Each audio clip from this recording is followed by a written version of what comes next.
Welcome back to Fog Wrestling. Here we're ranking every match from Wwf Backlash 2002. Fun fact, first time we're back in this arena since Owen Hart fell through the ceiling and died. So, and this pay-per-view is Backlash, not WrestleMania Backlash, not fucking WrestleMania Repeat Backlash, not Backlash WrestleMania. Just Backlash with fresh matches that we didn't see at WrestleMania.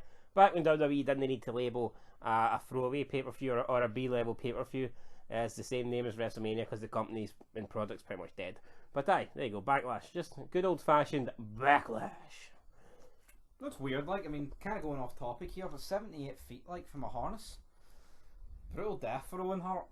I know, fuck, It's not just like a heart attack like some of the jobbers have. Almost as bad as watching a Bret Hart match. But anyway, let's move on then. Rank these matches from... There wasn't too many after 99 for Bret, like, to be fair. Anyway, though, we had, kicking off the worst on this list, we have Jazz defeating Trish Stratus. This match just wasn't good. No. It just was. It was short. Wasn't good. Never rated Jazz in the it best was Trish yeah, I mean, Trish doesn't really turn into a good performer until about probably, I'd say until 03, like but probably not really that good like until like towards the end of 03. I'd say get into 04. I mean, that's when Trish actually becomes like a good in-ring worker. At the moment, she's not, and I never. Jazz is I never rated Jazz. Yeah, I just never fought Jazz. I mean, to me, I think Jazz's biggest moment will always be when she comes out as a surprise entrant in that Survivor Series match and Paul Heyman's marking it over, but the crowd's absolutely dead. Yep. But Paul Heyman's marking it as if The Rock has came back. The Rock. And it's Jazz, and literally nobody knew who she was. So we'll talk about two guys we do know who they are. Coming in at 8th place here, Stone Cold versus The Undertaker. It doesn't seem possible. I mean, how can that match possibly be... Well, I'll tell you why, because Ric Flair's pish and it went half an hour and it didn't need to go half an hour. The finish was pish, it just dragged, and I don't know, it just... half an hour match, and it just wasn't good. It's like, I don't think I've ever seen a special referee match, right? Apart from the Iron Man match where Michaels was the referee with Austin, well, actually, every time Michaels is a special guest referee, the match's alright, actually. Yep. Alright, but aside from when Michaels has been the special guest referee, right? I don't think that's ever that good. Unless the person's there to purposely screw. Like, I'm not a mark, but I think it does take away from the match a bit. But I think it's okay if the person's purposely... Like, see if McMahon was a special guest referee in one of Austin's matches in, like, 98. I mean, I get that. But, like, Ric Flair, I know in the end he, like, inadvertently screwed Austin, but throughout the whole match he was impartial. So to me it was just fucking clunky. To me, I think this match would have went a hell of a lot better if like Ric Flair was heel here and he's like, yeah, damn right, I'm going to be the referee because I'm never going to let you beat Taker and challenge for the belt, Austin. Yeah, and the finish was... He actually has to get... Do you agree though? Yes, but... When the referees actually got a motive? Yeah, I think it makes sense. But in this scenario, it was basically just fucking Ric Flair trying to prove himself to Austin that he is a good guy. And he's wearing bloody red shoes. Oh yes, fuck that. I mean, I should have put it below the Jazz Trish match for that. Anyway though, next up with Van Dam versus Eddie Guerrero. Again, on paper, this match should not be here, but it wasn't. I'm just going to say it. Eddie, I don't care if he's dead. Eddie Guerrero's overrated. I mean, I like the guy, right? Seen 2005. Is he in the top 10? The company probably is, right? Was he a good wrestler? Yes. Was he a good mic worker? Yes. Was he an amazing wrestler? No. Was he an amazing talker? No. He was like a solid 8, probably in most categories. But he wasn't the man. He just wasn't that good. There's a reason why he dropped the belt to JBL. Listen, I'll be honest, right? We're doing all these reviews and all this stuff, right? Now, will Eddie Guerrero be in some of the top moments? Will he be in like some of the best moments on a show? Yes, he will. He'll have some of the best moments. But will we have a pay-per-view where an Eddie Guerrero match is ranked number 1? I don't know. What do you think about it? You think you're the top guys? You can name all the classic matches they've had. Nah, Guerrero. Like, seeing you think Angle, you think his matches with Benoit? I mean, what Eddie Guerrero? I'm sure the SmackDown exclusive pay-per-views when he's a champ, like his match. Did you think Angle versus Guerrero at WrestleMania was that good? Because I didn't. I thought Brock Guerrero was good, but then it was because of Goldberg's interference, wasn't it? I think that's arguably Guerrero's best match in WWE. Yeah. And even then, I don't think it was amazing. Has he ever had this 5-star or 10 out of 10 People match? talk about he died and it shafted people because he was going to face Michaels at Mania 22, and they're like, oh, that would have been a classic. It wouldn't have been better than Angle's Michaels? No. I mean, it probably would have been a classic because Michaels is in it, and he'll make any match a classic. I thought McMahon Michaels was great anyway, so yeah, I mean, I can't really complain with that. But anyway, yes, but let's talk about Van Dam for a minute. Loses the Intercontinental Championship here, and Guerrero wins it, and we're not too pleased about it. No, not really. I mean, but here, that's what it is. Guerrero. I mean, I just think when people die, they get overrated. Yep. I mean, Owen Hart, Benoit has. I mean, I think Owen Hart's same. Benoit hasn't really been overrated, but it could be. Could be the circumstances of Benoit's death. Owen Hart is mid card at best. That's the truth. That's the reality. Maybe depending on what year you can see him as a main eventer, because in the mid-90s, I just don't think wrestling's that fucking good. No, but I don't think. But seeing that, actually, I actually confuse Benoit and Guerrero as main offenders, and actually it's believable. Then when I never felt that way. But is that not because they actually done it? No, I disagree. Like I think in 2000 when Benoit came in, he was against Triple H and all. It seemed. I didn't buy it with Guerrero, but let's be real. Benoit's been booked pretty strong. I know he's injured at the moment, but. I know he's not. No, but I know he's not had the. I know he's not had the world title. But see, think about it. He's been in all these feuds where. Austin. Yeah, his feud with Triple H. Benoit's better than Guerrero, not just in the killing department. No, in the ring, 100%. I mean, it's not even fucking. It's not even close. Benoit does Guerrero 3-1 in the killing department. Well, Eddie Guerrero's only really got himself, like, hasn't he? That's what I fucking mean. Well, can you add one to Benoit then? Or is Benoit just a 2-0? Does he keep a clean sheet? Anyway, right, though, yes, let's go into our next match. Next up, we have a match that probably no one thought took place in 2002. Bradshaw versus Scott Hall. Hall literally needing the help of X-Pac for out distraction. And Hall way past his prime. Bradshaw not really hit his prime yet, so I mean, it is what it is. If you think, I feel like they're of similar age. I think Hall's got about 5 years on him, like, but in the wrestling business, but it's 5 years. Yeah, but what I mean is, Bradshaw hasn't really been given a push yet, right? True. See, and I don't know. I don't think you can really develop as a wrestler unless you get a push. And here's the reason why.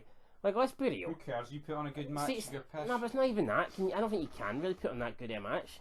See, to have a good match, to have like great matches, right? I think they need to be about 20 minutes, right? At least. And unless you're in the main event scene, you're not getting time. I know. Most of Bradshaw's matches have been throwaway matches. Most of his matches were just like tag team matches with the APA. How many times has Bradshaw actually, like at this stage of his career, how many times has it been like you're gonna have he's had a 1-on-1 match and it's went 15 minutes? Never. And I'll tell you how long this match went, guys. 5 minutes 43. Could he have got a longer match out of fucking? But that's my point. Like I don't think Bradshaw's had the opportunity yet to show what he can do. But then again, even when he does get JBR, he's not a bad wrestler. Like he's never the greatest wrestler. Though it's always it's his personality and it's what make work. It's yep.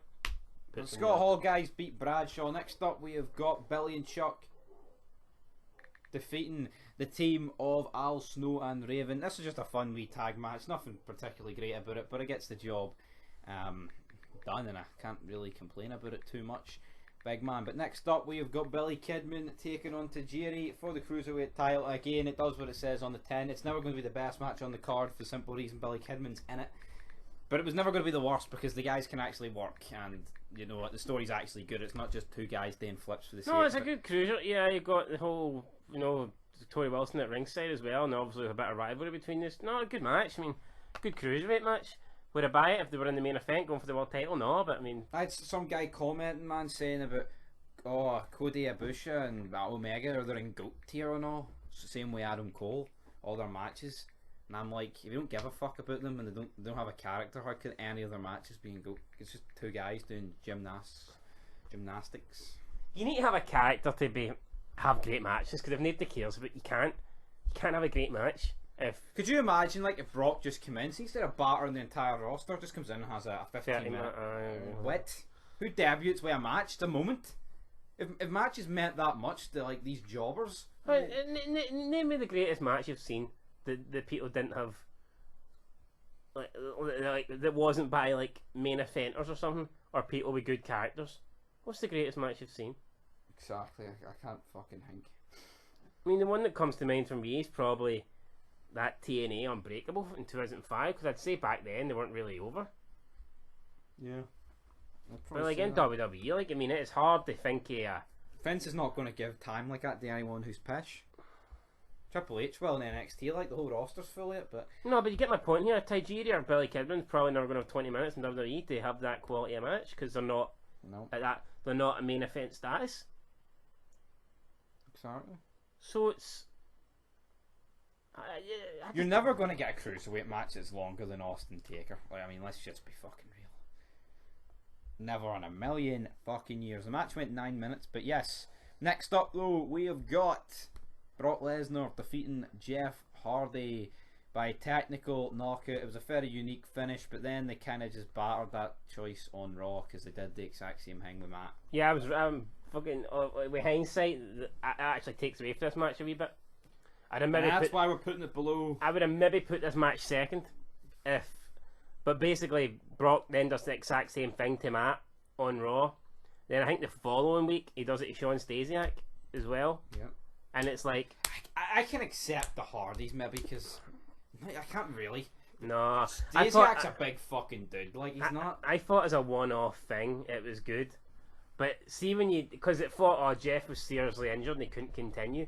But then when they do it the next 2 weeks on Raw, it's like it takes away. It does. It's like when Titus O'Neil fell and it was organic and natural. It was funny. But then fucking for 2 months later they have fun every week and it's like pish. Do you know what I mean? Yep.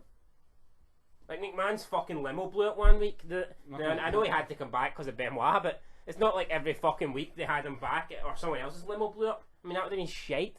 Damn right it would have been. Coming in at second place, though, we've got the Hulkster defeating Triple H for the Undisputed Championship. Hulk Hogan, 48 or whatever age he was here, going 22 fucking minutes against the game. We had interference, we had Didn't expect that, to be honest. Although, to be fair, I guess at the start it was more like a feeling out process. You know, they did work at slow pace. They weren't, but then again, it's fucking Hogan. I don't expect them to be all out from the get-go. No. You know what, this match didn't drag, and that's when you know a match is good, when it goes long and doesn't drag. But then again, maybe that's, on the note we're making earlier, maybe that's why Cruiser matches can have these, like, maybe Cruiserweight, maybe Tajiri and Billy Kidman can have, like, an all-out match because they're only going 10 minutes. True. Maybe if they get a half an hour match, they have to change their match up and then it wouldn't be anywhere near as good because it's not their style. You could argue that. But anyway, Hogan, Triple H, and it was Hogan, I believe, working on the legs of Triple H. Yep. No, wait, was it not Triple H working on the legs of Hogan, even though Triple H was the one with the quad injury? Yeah, it was. Yeah, something like that. And then so, I mean, didn't really make much sense to me. Interferences, we've got all that galore. Jericho, Taker. Yes, Taker. Jericho wanted Triple H to win, Taker wanted Hogan to win. I personally wanted nobody to win, but I know, I think Triple H's run's been pretty shite, and I don't know why. I mean, the only reason Hogan's in this match is because The Rock basically says, "Give it to Hogan." I mean, yeah, fuck I me. don't know.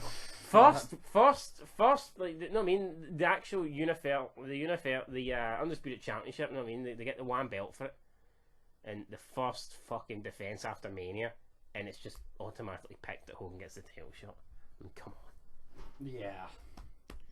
Like I said, it should have been that fatal 4-way. Yeah, I don't see why they just didn't do that. You've got the 4 biggest stars on your show, besides Triple H, she's won both. You know, so why not advertise it? Who knows, guys? I highly doubt it's because they didn't want The Rock to lose. I highly doubt it's that. And see the fact that it was The Rock's last night, which... You could have wrote him out. Exactly. Could have Jericho battering the fucking Rock or something. But then I guess, can you really do that for every time you want the guy to fucking go away and make movies? Oh, we're going to kill you here. Well, Benoit could do it, like, can he? But man, not suspended him or something? How dare you see the Hulkster, you fucking retard. I don't know, but who knows, guys. But main event time, well, in terms of this list, it was Edge versus Kurt Angle, and this has been a good wee feud, and it was a good wee match. and it won't be the last of their matches. You could have easily had the Fatal 4-Way match though, and had like maybe Jericho and Angle team up to take out The Rock backstage. So it's just triple threat. Yeah. And they, you know, like, but anyway. But then those two aren't going to work against each other in the match because they're working together. Then Hogan's got to do a bit more. You know, you got to factor stuff in like that.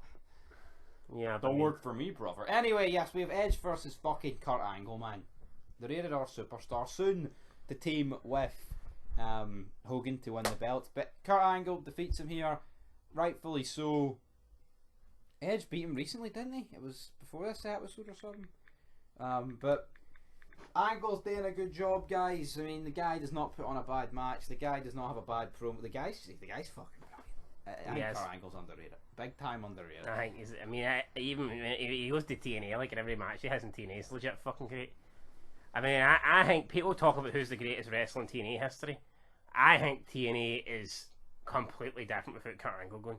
I think Kurt Angle was the first guy. I think he's the guy that legitimized TNA.